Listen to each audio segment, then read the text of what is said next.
Hello, my name is Shelby Lozano, and this is my CI 151 Community Mapping Project final project. I'm from Porterville, California, and I work as a physical education teacher for Porterville Unified School District at Bellevue, Los Robles, Roach, and Santa Fe Elementary Schools.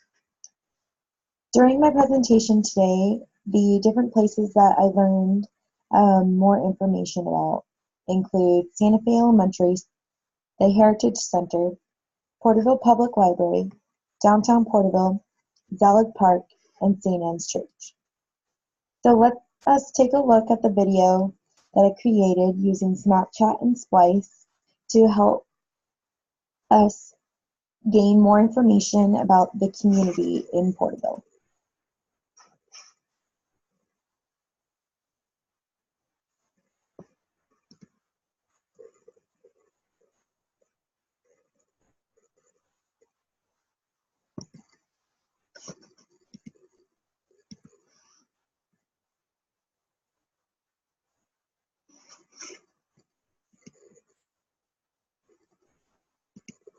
Hey class, so one of the places where a lot of my students go after school at one of my school sites is the cafeteria or the gymnasium multipurpose room, as well as the Heritage Center, which is part of the city of Porterville, and a lot of the students go to what is called the YES program.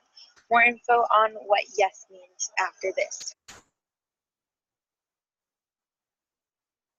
Hi, my name is Neil Castillo. I'm a site supervisor here at Santa Fe YES program, which YES stands for Youth Experiencing Success. I've been working with the program for 12 years, and what we do with our students, we provide them a safe and learning environment for them, and we follow three components of the program. We have the academic base, where we do the reteach and we tutor the students for an hour, and then we follow with the physical fitness component, and we follow the sport component for the physical fitness. So it's more structured, 1 to 25 student ratio, and the physical activities with them. So it's not just students playing basketball, it's more of like how we do dribbling, more of like the background knowledge of how do we play basketball.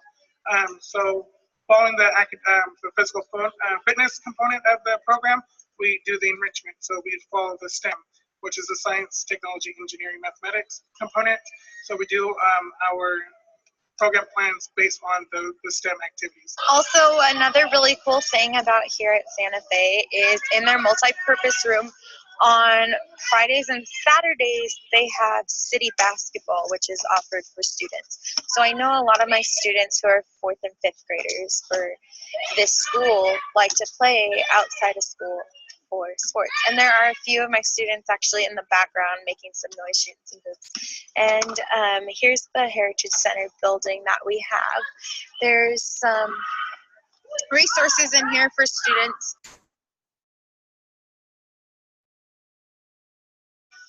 I went to go see some students play a basketball game at Santa Fe Elementary, and I went to go met some parents, so I got to interact with some of their parents, see what they were doing, got to see them participate in sports. So they were playing as a team. They were using all their skills that we learned both in PE and some of the stuff they do outside they can bring into my classroom, so that will help encourage other students, and it's a real confidence boost that I get to go see them participate in basketball games outside of my class when we're doing it also in my class. So it's really fun, gives a lot of energy, and I get to interact with everybody who goes and with my students.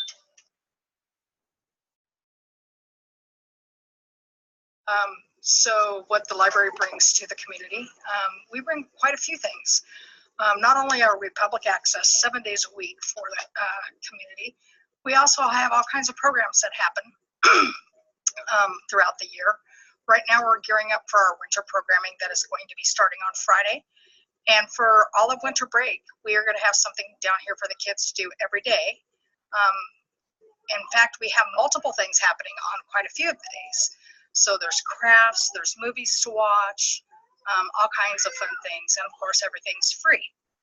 So besides that, we also have reading programs that we have going on year-round, and we have public access computers.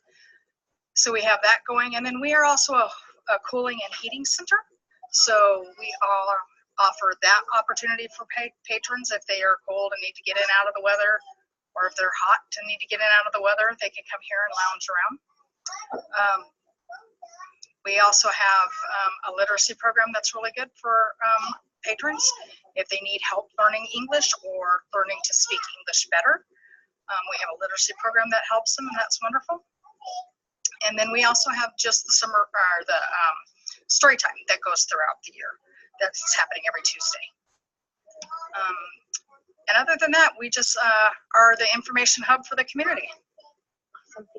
All right, so that was the Porterville Public Library. And while I was in there, I did see one of my students who actually goes to a school just down around the corner, actually, from here, one of the school sites. And so I'm going to just take a little walk down Main Street. Right now, we are preparing for the holidays. So we have the tree in front of City Hall lit up, and as well as lights lit up.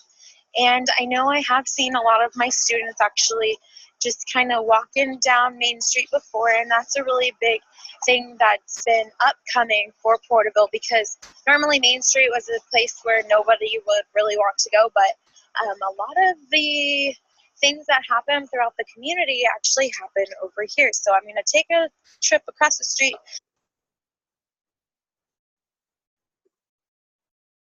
Okay, so this is very rare. It's only about 5:20 and there's nobody playing basketball. Now, I do know that in the later evening and earlier evening, just right after school, there's a lot of students and families and people in the community who come and play basketball. And so this is the only full courts, outdoor courts as well, that are accessible to the community and the public. And just next to it is the playground, and actually also out here are disc golf. You can play disc golf out here now. So the community is trying to get more people to come outside and be involved in different activities. So as I mentioned earlier, the city of Porterville has disc golf available for people to come out and play. And just more recently, they've included the City of Porterville Baseball Little League. And this is actually the backside of one of the fields. There's another one just on the other side over there. All right, so other than Salad Park, there's a few other parks. And I know that a lot of students who are more on the east side of town, which I don't teach directly on the east side of town, but there are other elementary schools out there. And they use Murray Park, which is located right next to the City of Porterville golf course, as well as the city pool. So I know during the summertime, my students use the pool, though there is, I believe, a fee. But coming out to these parks, especially Salad Park, there's a lot for you to do with your family out here. It's a pretty quiet place. It's not very lit up, though, at night, as I can tell now. But, yeah, on the weekends during the daytime, on Saturday mornings, there's quinceañera practices. There's people with batons doing majorettes, people barbecuing, bounce houses, a lot of different activities for people to do. Another place where a lot of the students that I have at my school go after school is to the Catholic church and the Catholic school after school to do catechism. So across the street is the school, St. Anne's School, and then we have St. Anne's Church as well. And my school that I teach at is Bellevue, which is right across the street. So I have a lot of students who are Catholic and go to the Catholic church and Catholic school to learn catechism. And so that is one of the largest churches that we have that offers Catholicism in Porterville.